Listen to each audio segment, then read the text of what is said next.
देखिए दोस्तों, मेन झरना यही है तमासिन का, पूरा बड़ा झरना। और देखिए कितना दूर से ऊपर से पहाड़ पर से पानी गिरता है और नीचे देखिए कितना बहुत गड्ढा है दोस्तों।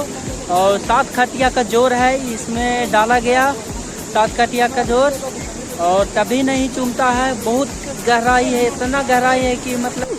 हेलो दोस्तों, welcome to my blog channel. देखिए दोस्तों, आज हम लोग आए हुए हैं, हम और मेरी मैडम तमासिन। और देखिए पूरा झरना गिर रहा है, वहाँ भी हम लोग जाएंगे दोस्तों। लेकिन देखिए यहाँ पे हम लोग का डर लग रहा है पूरा।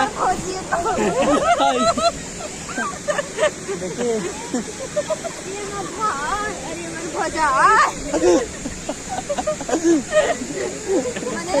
लव मैरिज शादी है, अरेंज मैरिज नहीं। लव मैरिज हुआ है। खाली लव मैरिज अभी है, तो शादी अभी नहीं हुआ है ना।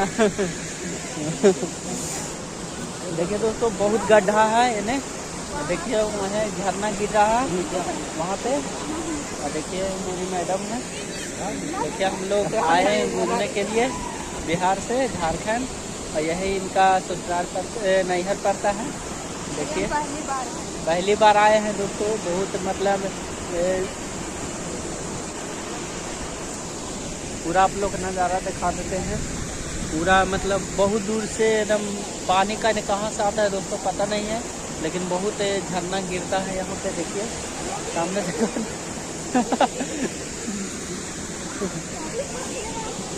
देखिए बहुत सब लोग बैठे हुए हैं।